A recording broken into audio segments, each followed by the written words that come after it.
Hello Math 8 students, this is Utah Middle School Math Project 5.1b, the function machine. We have spent a lot of time talking about equations, focusing on linear equations, and we're going to transition into functions. But I want you to understand this is not an entirely new concept. There are still going to be very, very many things that are similar and related. This idea of a function is the part that's new. But everything else that we do with functions is still going to be very similar to everything we've done with our linear equations. So to understand what a function is, I like to think about vending machines. One way to think about x and y variables in a functional relationship is an input x and an output y. Really, let's think about a vending machine. When you buy candy from a vending machine, you push a button, right? That button that you push, that's going to be your input. When you push in a button, out comes your candy. That's your output. So that's how I like to think of the input, and the output is a functioning vending machine. So let's pretend that C4 corresponds to a Snickers bar. You input C4 into that vending machine and out pops a Snickers bar. But every once in a while, when you push C4, guess what you get? A Kit Kat. All right, and maybe some of you like Kit Kat as equally as you like Snickers, so maybe you're not happy, but really, truly, if you have your heart set on a Snickers and out pops a Kit Kat, how pleased are you going to be? Probably not so much. So this is an example. This is an example of a machine that is not functioning properly. It's not functioning, so this is not a function. One input, when I press C4, sometimes you get a Snickers and sometimes you get a Kit Kat. That's not a function. Let's look at a machine that is actually functioning properly. You go to this machine, and when you press B2, you get a Snickers. You press C4, you get a Kit Kat. You press D6, you get a Twix. Every time you press B2, what are you always going to get? Snickers. Every time you press C4, what are you always going to get? There's no confusion like there was before, right? There's a real amount of predictability here.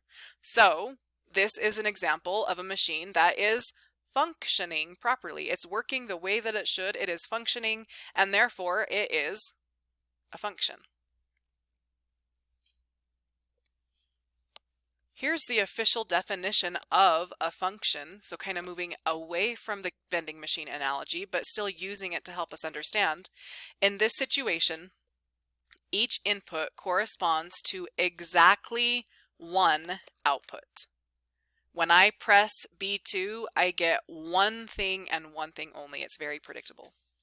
A different input is going to produce one separate output. The candy bar that comes out of the machine is dependent on the button that you push. So we call this variable the dependent variable.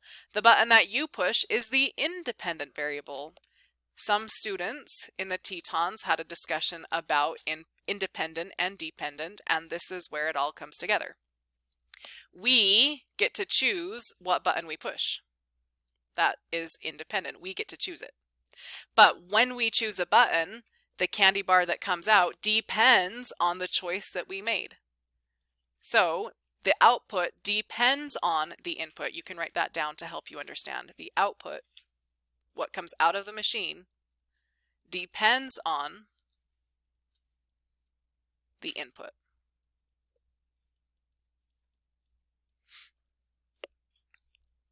And now let's see if you can put it all together.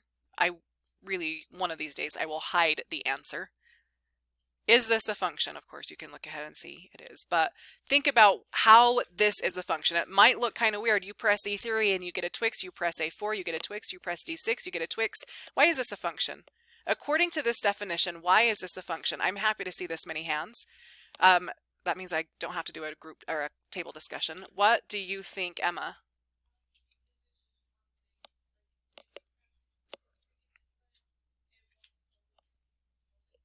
Yeah, exactly. This input is only going to go to how many outputs?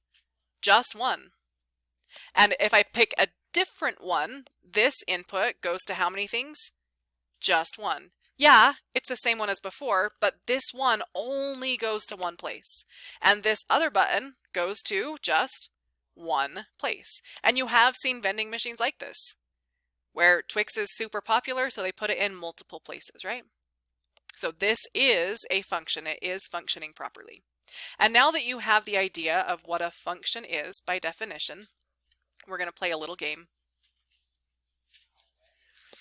Here is your example. Okay, it's a function machine, and this is how I always like to think of functions. It's like a vending machine where I put in something and that something bounces around in the box and out comes something else. For example, I put in an 8, the 8 goes in, it bounces around, and out comes a 17. Why? What do you think happened while it was bouncing around in the machine? If you look, you can see this function takes the x, it multiplies it by 2, and then it adds 1. So 8 times 2 plus 1 is 17. Take a 0, put the 0 in. That 0 bounces around inside that machine, and out comes a 1. Again, why? What happened while it was bouncing around? The 0 was multiplied by 2. We added 1, and it is equal to 1. Now, you have to figure out the function. What is happening in this one? When I input a 3 and it bounces around and it spits out a -2, what's happening to it? Has to be the same thing that happens when I put in a 0, it bounces around and out spits a -5. And you can use all that you know about our linear relationships to help you be successful with this. I'm going to pause the recording as students work with their groups to figure out what is this function? What is happening as it's bouncing around inside of that machine? Ready, set, go. All right, what do you think? What is this function doing? What's happening as it's bouncing around inside of that box? Brock. Yeah, we're just subtracting 5. So whatever the x is, we are subtracting 5, and that gives me the y. Notice, this is just like our linear relationships. The only difference is, instead of x, sometimes we might refer to it as the input. Instead of y, instead of referring to it as y all the time, sometimes we refer to it as the output. So what is the function? The function is take the x, the input, subtract 5, and it gives us the y, the output. Yeah, great job. Yes, and here's the only way that it's different from what we were doing before is you guys only ever encountered functions. You only encountered linear relationships that were functions. But now sometimes you're going to see relationships that are not functions, and we need to be able to identify when it's a function and when it is not. So let's take a look at 1 and 2, and then I'm going to kind of let you guys work at your own pace, determining if these are functions or not. So we don't always use numeric relationships. Sometimes we use a mapping.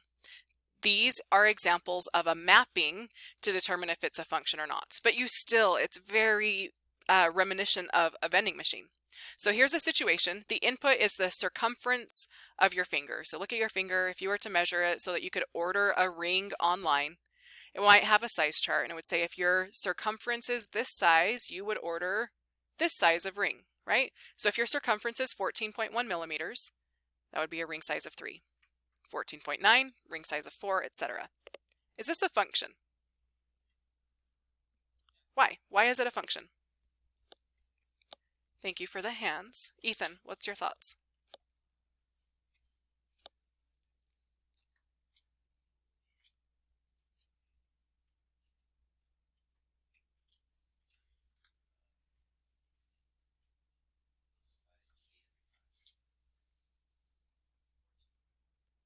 Exactly. 14.1 only goes to 3. 14.9, how many places does it go? Just one single place. Each one of these goes to just one other output. That's it. This is what we would call 1 to 1. Write that down. 1 to 1. One thing goes to one other thing. Now, how would this change? And I'm even going to write that down. This is a 1-to-1 relationship. How would this change, and would it make sense if a 14.1 millimeter went to a size 7? No, because that would mean a 14.1. Sometimes you might order a ring size of 3, sometimes you might order a ring size of 7, and does that really make sense? No. So this, even without this example, it's very clear to see that this just makes sense that this should be a function. Now with that in mind, number 2. The input is the state that a person lives in, and the output is the team they root for in college football. For example, someone lives in Utah, and they could root for the Cougars or the Utes. Someone lives in Nevada, they could root for the Utes. Someone lives in Arizona, they could root for the Sun Devils. Is this a function? Discuss at your tables. Is this a function?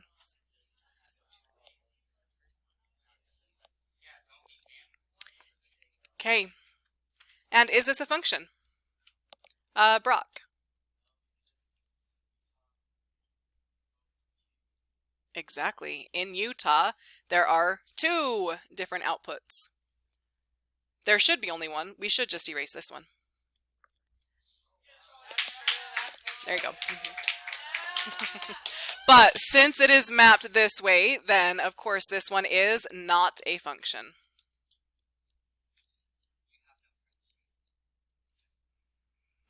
This is not a function, and why? You can briefly just say it's a 1-to-2 relationship. One input goes to 2 different outputs.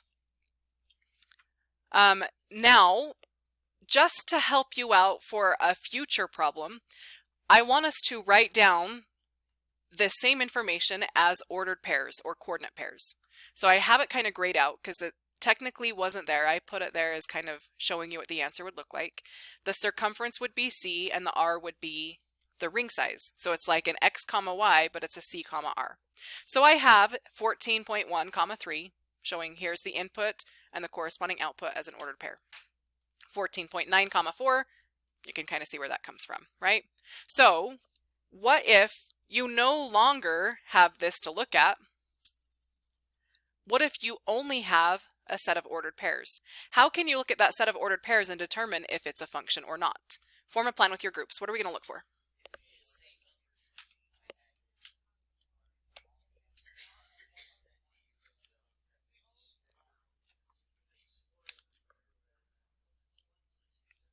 Okay, and what are your thoughts? What am I going to look for to determine if it's a function or not? Let's go Caden S.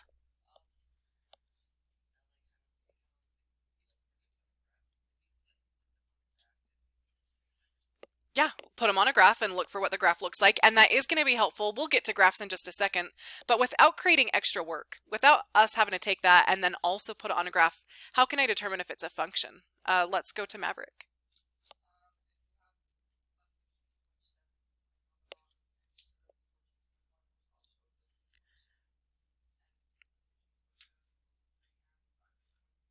Great. So if we have 15.7 here, and if somewhere else I see 15.7 repeated again, but instead of that 15.7 being paired with a 5, now it's paired with a 3, when we see that duplicated and the output is different, that would be a non-function. But do we see any repetition in any of these? Nope. Input is all different, so I don't have to worry about any repetitions that don't match. But now let's do that same thing here. The coordinates are not written out for you now. So let's write these out. So this would be an X value or an input of Utah and a corresponding output of Cougars. And an input of Utah and an output of Utes. An input of Nevada with an output of Utes, and an input of Arizona with an output of Sun Devils. We already know this is not a function, right? How can I look at just the coordinates? So again, imagine we don't have this to look at. How can I figure out that this is not a function based just off of this? Summarize, put together what Maverick said, give it a try here with your groups and have that discussion.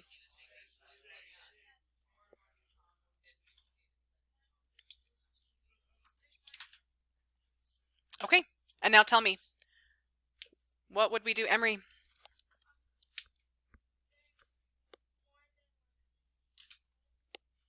All right, we have Utah is duplicated. Now, is Utah being duplicated, is that a bad thing? Okay, let me do this then. Pretend like this doesn't exist, because this shouldn't exist anyway, right? We agree that shouldn't exist. Okay. So let's pretend like that doesn't exist. Is this, ignore this, pretend like that's not there now. Is this a bad thing? Because now look, Utah is repeated. So is it being repeated? Is that a bad thing? No. It's when it's repeated and the outputs are different. And here our outputs ended up being the same, right? So it's not necessarily the repetition that's the bad thing. It's the repetition when, let me get rid of this. It's that repetition when that repetition is paired with different outputs, right? It's okay to have the same input, but if we have the same input, it should correspond to the same output. Okay, so again, let's pretend like this wasn't there. Do you see repetition here in the output? Would this still be a function the way I have it? Talk with your groups. Would this be a function?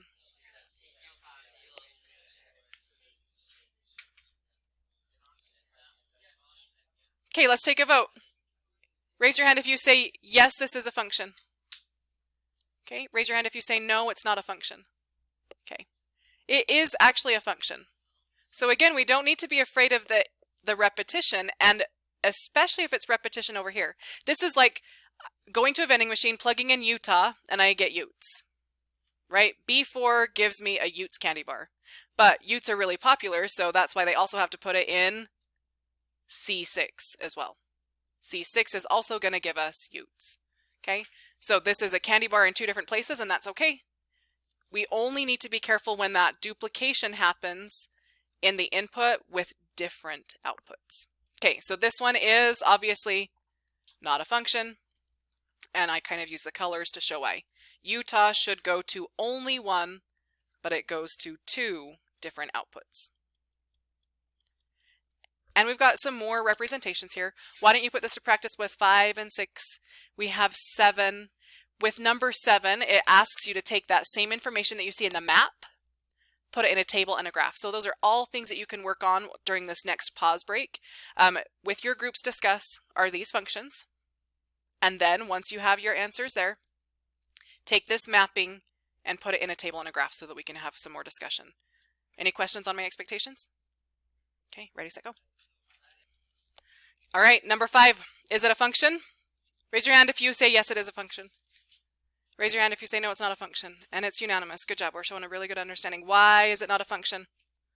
Let's go. Who have I not called on yet today? Let's go, Hayden. Yeah, it's a 1 to 3. Just living in Salt Lake City doesn't mean you're automatically going to go to a certain high school. So it's not a function. Salt Lake City has 3 different outputs. SLC has 3 different outputs. Is it a function if we just focused here on Tooele County? It's a little bit closer to being a function, right? If you live in Tooele, what high school do you go to? Tooele High School. If you live in Grantsville, what high school do you go to? Yeah, so it's almost a function. Not a perfect one, but it's almost. What about number 6? Is this a function? Raise your hand if you say yes, it's a function. Raise your hand if you say no, it's not a function. Yeah, it was almost unanimous. Some students chose not to vote. This is a function. Yeah, this is a function. Why is it a function? Let's go, Tage.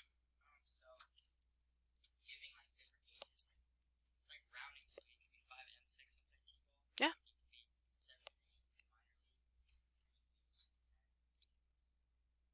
Yeah, the truth is this is still 1-to-1, right? 5-year-olds are all going to play T-ball. 6-year-olds are all going to play T-ball. Yes, 2 different ages can play the same thing, but this is still 1, 2, only one option. And so real quick, number 7, is this going to be a function? Look at your mapping. Is it going to be a function? No, we know it's not a function. But now let's take an example of something that we know is not going to be a function. Let's see what it looks like when it's in a table or a graph. This is -1. which has an output of 0. An x has an output of 1, or sorry, an x of 0 has an output of 1, but also a negative 1. So we have to list it on the table twice. And 1 has an output of 2 and negative 2, so it's listed twice. 2 has an output of 3 and negative 3, so it's listed twice. And now what is that graph going to look like then? Say negative 1 is 0. 0 goes to 1 and negative 1. 1 goes to 2 and negative 2. 2 goes to 3 and negative 3. So this is not a function. We know it's not a function. We saw it with the mapping. What do you notice that is happening here on the graph? Describe in words what you're seeing, but check in with your groups first. What's happening in the graph?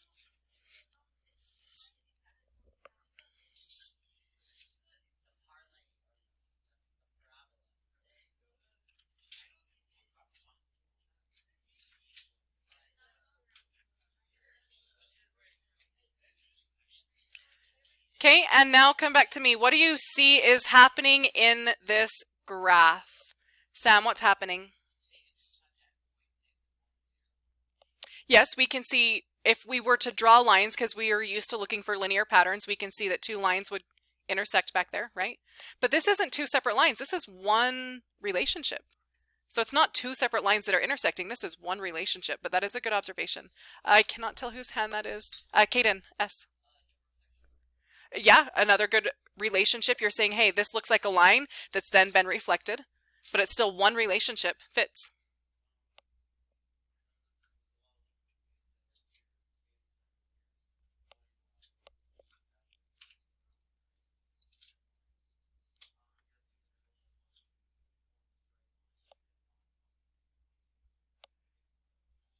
That's a good guess. A function might form a straight line where a non-function wouldn't. I heard some words thrown out. You said it's like a parabola. It's not really a parabola, but I will tell you this. When you get into higher maths, you will see shapes that look like this. Guess what? This one is a function. So this one is a function, but this one is not. Here's the reason why. Here's what we want to look for when we're looking at a graph. Can I have everybody's attention? This is a really big deal. Remember how our x is the input? So when I have an input of 1, how many outputs do I have? 1 up here and 1 down below. How many do I want in order for it to be a function? Just one place.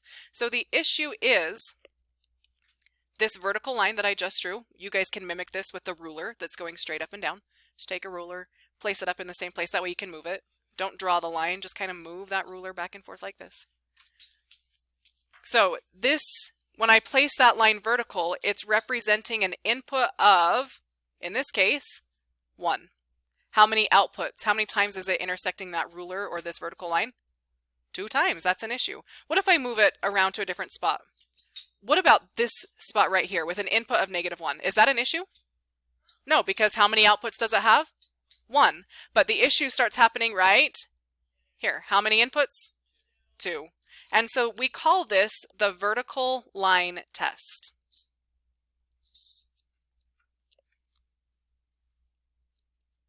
When I put a vertical line, which I'm just using this line, or you guys can just use your ruler, you can use your pencil. If you can slide a vertical line across and it only ever intersects once, then it's a function. But what's happening right here? And again here? And again here? It's intersecting twice. So this does not pass the vertical line test. It fails the vertical line test. So is this a function? No. So here's the nice thing about this, is later on, you're going to see some more graphs, like number 8. Is this a function? Number 8, is this a function? No, it's not. So what are we going to do? We're going to take our vertical line test. I don't even need to read this situation. We will in a second. I'm going to take my vertical line and I'm going to just slide it on through. Look at that. An input of 2, an age of 2 years old. How many different heights do we have? 4. 4 different outputs. So is that going to be a function? No. How about here? Yeah, it fails again, right? and here it fails. So this fails the vertical line test. And it makes sense when you really think about it. Is just being 2-year-old, does being 2-year-olds ensure that you are a certain specific height? No, there's going to be lots of different 2-year-olds, all different heights, and so that makes sense. Fails the vertical line test. And here's what I'm going to say about this as well. This gets into another math concept. This math concept we're going to spend a whole week on it, but it's going to be after RISE test. So I just want to quickly address this. Is there a pattern? Is there a relationship? Like, are 3-year-olds typically taller than 2-year-olds? Are 4-year-olds typically taller than 3-year-olds? All right, so can you still see a pattern to the relationship? It kind of trends upwards, right? Is it perfect? No, but could you approximate the relationship by drawing this line? And then could you write the equation of that line? Can we see a y-intercept? Can we find a rise and a run? Yeah.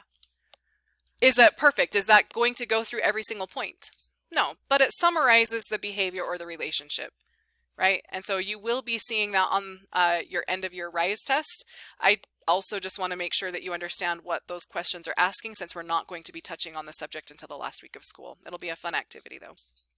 All right, let's look at 9. Finally, we have just some coordinate pairs.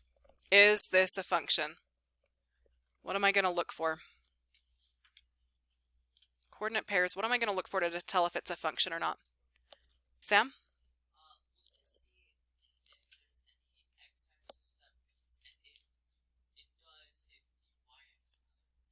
Yeah, perfectly said. Look for any repetition in the x coordinate. Here's a 30, 45, 32, 30. Uh-oh, I see repetition, right? So let's draw our focus here. That repetition itself isn't bad, but let's see what happens next. Here, I go to the vending machine, I plug in a 30, and out pops a 2. But here I go to the vending machine, I pop in a 30, and out pops a 4. That's the issue, right? So is this a function? Not a function. Because input of 30 has 2 outputs. Number 10, talk with your groups. Is it a function? Is this a function?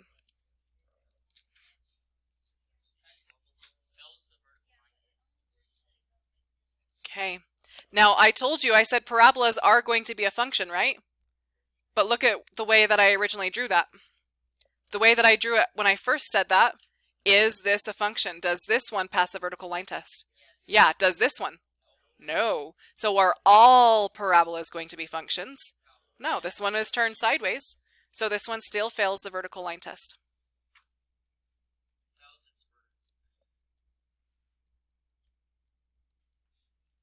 Think about the graph of x equals 2. We have finished our linear relationships. You've had to graph problems like this. The graph of x equals 2. What is that going to look like?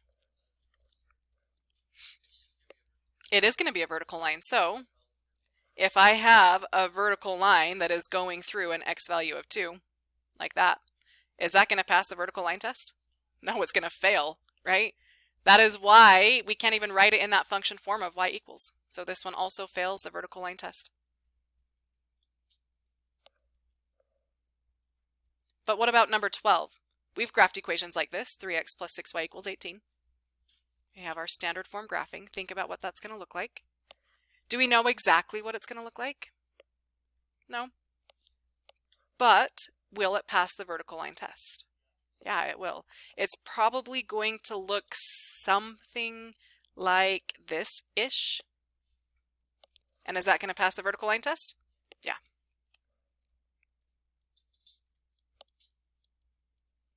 Okay, I am out of time, so that's it for this recording. And yes, there are lots of other examples that you see, right? So I'm going to leave it up to you.